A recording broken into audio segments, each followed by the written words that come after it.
morning guys, so you join us on a very dreich morning on the Great Ocean Road, or just off the Great Ocean Road in the Great Otway National Park. We're out waterfall hunting today. We're in the Triplet Falls car park. Gemma's cooking up a storm with some pancakes. We're going to have that for breakfast, as usual.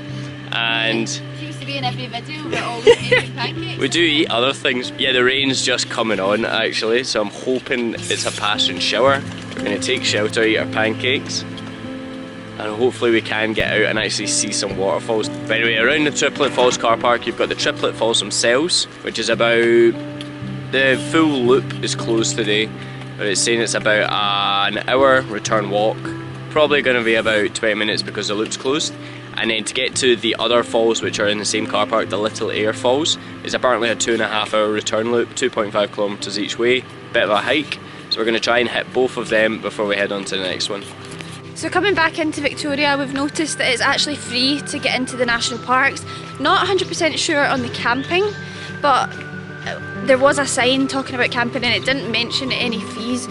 So that's one difference between South Australia and Victoria that we've noticed so far. In South Australia you have to pay to enter all of the national parks. Because fees apply, like every national park site, yeah. Fees apply, camping permit required, all this.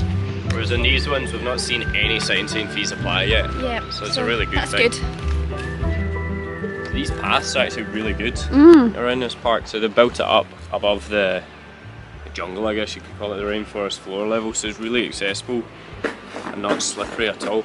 Yeah, and it doesn't harm the environment because instead of like trudging the path into the actual forest track, you're just walking above it, which is really good. So this track actually played a really important part of Victorian history. At the early start of the 20th century, there used to be a big logging company that would chop wood and cart it down into town. And I think the main part of that was to build houses for ex-servicemen coming home from the First World War.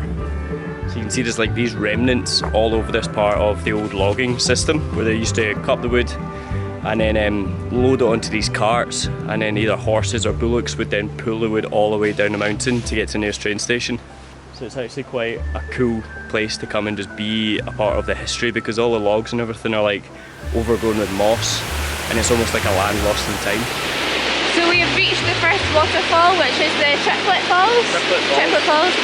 And to be honest, we're thankful now for how much rain there has been, because look at how much water is flowing from those falls. So much power, it's really impressive. Yes, it's taken us about 15 minutes to get to. It's not too difficult. It's a bit hilly up and down, but the paths along the way actually make it really easy to get to. I wouldn't say it was wheelchair accessible or anything, as there still is some steep climbs and stuff. But even if you've got, you know, a walking stick or whatever else, it's still quite accessible to get to, and it is definitely worth the walk, because it's just a really impressive waterfall. Possibly one of the best ones we've seen so far along the Great Ocean Road. So I would definitely recommend coming to actually see it for yourself, especially, as Gemma said, if it's been raining. And there normally is a loop, just down that way there's normally a loop, which takes, I think I read, about an hour to complete. It's about 5 kilometres or something in total. But it's shut just now because there's been really bad storms recently. So I think there's been a lot of storm damage on it, so we're just going to head back up the same way that we came in. And yeah, next stop I think is the Little Aire Falls, so that's about apparently half an hour walk away, so we better get started on that.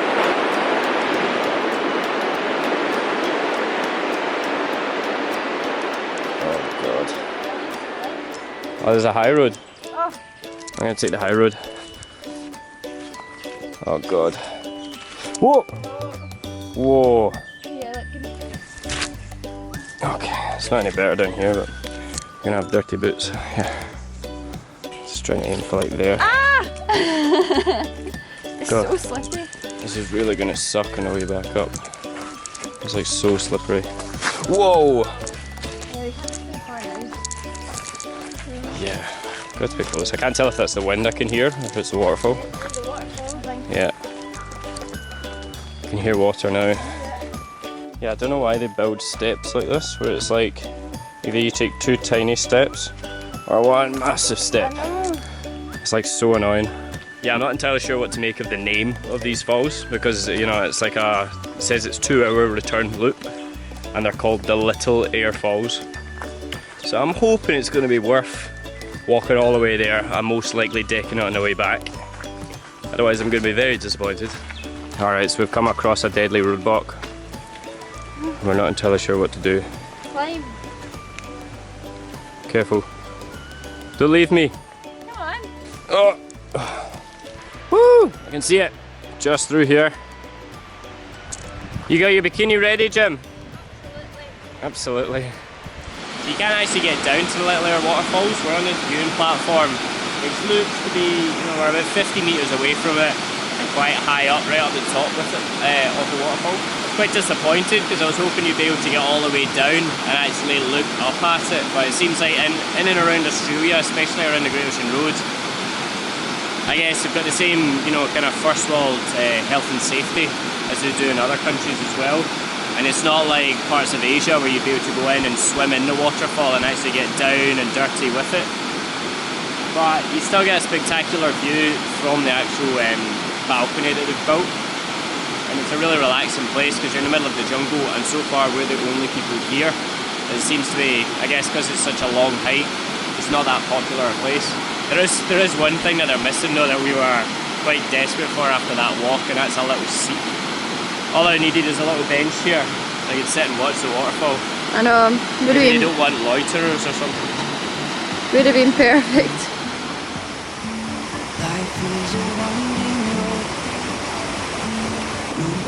So anyone else that owns a van will know the absolute relief every time you get back. And little Roxy's still there. Hello. You can park it up in the middle of the desert and it'll still be worried in case she gets nicked. We made it! 2 hours later. The sign does not lie. It does take 2 hours and it is steep. It's a long walk. It's and marshy. 10 to 12 now, and we left the waterfall probably about 12 o'clock. So it's about 50 minutes. Yeah. Walking really quite quick.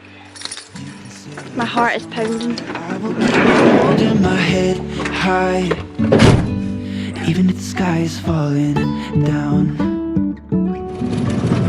Our next stop we're going to is called the Hopeton Falls. Now this is in the middle of the beech forest. It's about 23 minutes from the Triplet Falls. And it's really interesting around this area of the Great Ocean Road because obviously you've got the famous sites such as the 12 Apostles, Nelson Steps, the Bay of Islands, all of those kind of places, Gibson Steps and the Nelson Steps, and all of those places. But you don't really think about waterfalls as such in the Great Ocean Road. And so when we were heading west into South Australia, we tried to hit up as many of those coastal sites as we can. On our way back east, back into Melbourne, we decided we're going to take a bit more of a wandering route and check out as many of these waterfalls as we can because they're a bit more off the beaten path and less discovered. So if you want to find places that are really quiet and less touristy, you're better off heading inland and checking out a lot of these waterfalls. The area around here is actually really good for wild camping as well, if that's what you're wanting to do, if you have a camper van. Simply because it's so remote out here, you could probably get away with pulling over at the side of the road if it's already dark, as long as you're away before it gets light the next day. There's also a couple of campsites that we actually found not too far from here at all. We use an app called WikiCamps, which tells you all of the best places to camp around here. And there's also a place up in Timboon, was it? Timboon, it's an old oval. It's a donation-based campsite. So instead of paying $30 or $40 for a campsite, you maybe pay $5, and then for that you get a free shower, you get water supply, and it's also a really quiet, peaceful place to camp. You can hear it. It's a good start. Yeah, hopefully it's not too far this time. Hopefully not. So I think I spoke too soon about how busy it is. This one's actually a lot busier, and I'm hoping that's because it's a lot easier to get to than the other place. Yeah, so you can already tell it's kind of a lot more touristy and more visited. There's like handrails and steps majority of the way down. And when we pulled into the car park, there was about 5 or 6 other cars that just pulled up, including some young families. It's the weekend after all, so it's probably going to be a bit busier than it is during the week. But when you go to 12 Apostles or whatever else like that, it seems that the waterfalls on the Great Ocean Road are a lot quieter than these main tourist attractions. That's because only the bravest try to tackle these fearsome climbs, don't they? And the rain's just starting to come on as well. I know, it's cold. I guess you don't get waterfalls when it rain. Typical, there's a bench here. I know, I've not even used it yet. The other one you had to walk an hour to get to. Here you walk 4 minutes down a hill and there's a bench. I could sit and watch this all day though. Yeah, it's an impressive waterfall. Yeah. Possibly one of the best ones I've seen. Possibly. So Hard far. to compare. They're all so different. It's just crazy to think that log, there's a log over here just underneath the waterfall. That was probably pushed over during the high season, do you think? I'd say possibly during a storm. Yeah. That's the amount of water that's actually coming through here. Look at this log here. That is crazy.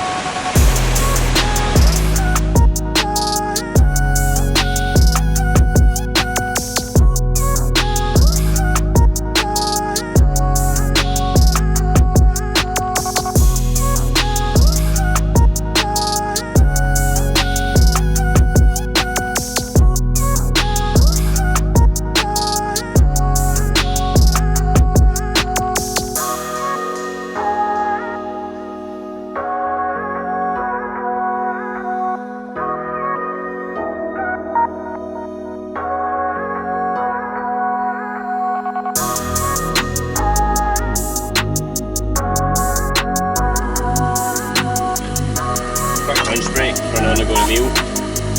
For once we're not having cheese toasties, would you believe it?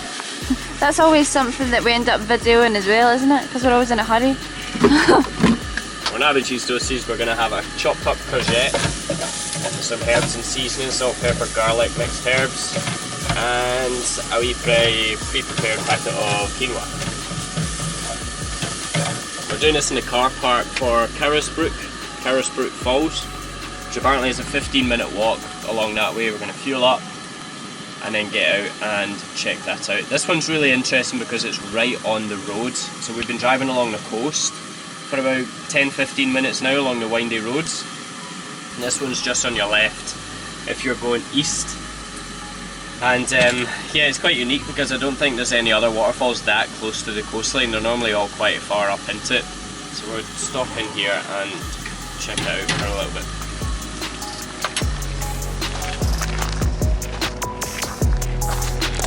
Oh wow, that's a long way down.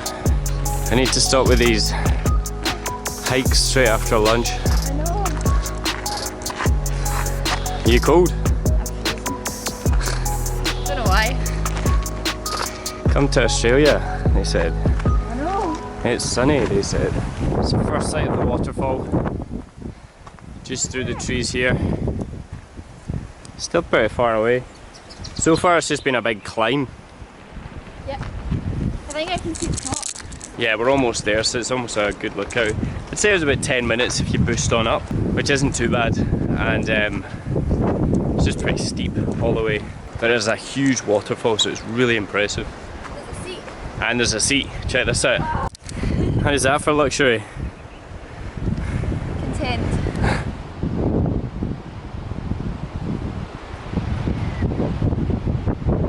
Yeah, so I think as a result of it being just off the Great Ocean Road, literally the car park is like 200 metres off it.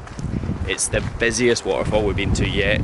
There's a tiny little viewing platform up the top, and I don't know how everyone's fitting in there, but about 15 people have just piled past us on the way up as we were walking down. So if you want to come here, be prepared for the crowds. There are a lot more isolated ones the further you go away from the Great Ocean Road. But if you're heading along the coast anyway, you should definitely stop in and check it out. So we're just about to jump into our last waterfall of the day before we head over to Lorne and maybe get some wee hot chocolate or some food, if anything's open. But it's just off the Great Ocean Road, right on the main road. And because of that, I'm expecting it to be quite busy. Hopefully it's still quite nice and we can catch it at a quiet time. But we're still going to go and check it out nonetheless. So there's like a gorgeous little stop about not even 5 minutes in, 2 minutes in. Yeah. Beautiful view, a little bench. Is that us sorted then? Head back? Yeah. I think it's only 700 metres. Yeah, it's not far. Jimmy just absolutely crapped her pants. I thought that was a snake.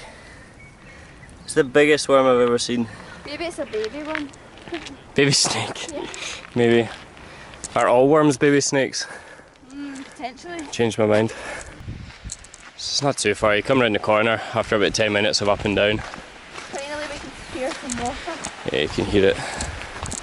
Okay, so Sheoak Falls, it was about 15 minutes like the sign says to get to here, and it's possibly one of the most unique ones we've been to yet, in a sense of just the kind of the layout of it. It's like a wall of water cascading down and a very deep plunge pool at the bottom, and it gives it almost this kind of pond feature look, where it's like very, very still water that the water's flowing into as if it's not flowing away anywhere. And it makes it quite peaceful here. Like it seems quite busy. There's been a couple of people walking past, but the only ones here just now. But it's easily somewhere you could come and chill out because they've got benches, they've got a decking, and if you're brave enough, it's even easy access if you want to go in for a swim. Don't quote me on that because I don't know what it's like underneath there. But you could easily get in. It's not like the other waterfalls that have all got barriers around them. Anything to get that best angle. That is a photographer. Right there. Or an excuse for a lie down. I was going to say, and someone with tired legs. So we finally settled for somewhere. It's just right on the beach. It's a really cool place. Actually, what's it called? The Lorne Beach Pavilion. Lorne Beach Pavilion. It's quite a nice place. $5 for a hot chocolate. Here's one I prepared earlier.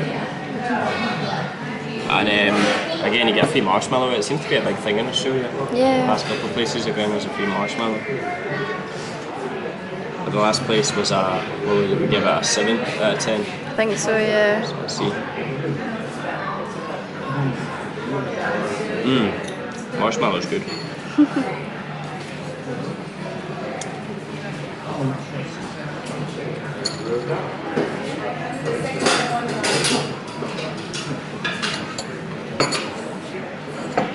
It's alright. It's not very chocolatey. That's because you need to stir it. Yeah, we always make this mistake, like we drink half of the cup, thinking, yeah, it's not the best one ever. And then we get down to the last half, realise it's having a bit of chocolate that much at the bottom of the cup. And then you've got like basically a shot of like solid chocolate.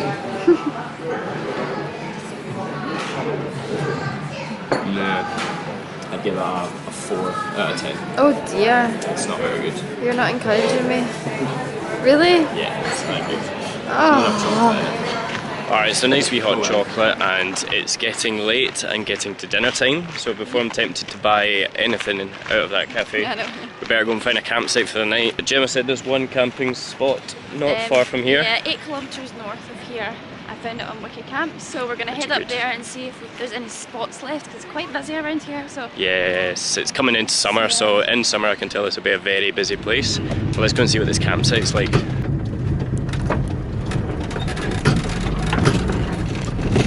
Alright, is it going to be busy or is it going to be quiet? I'm going to say busy. I'm going to say quiet.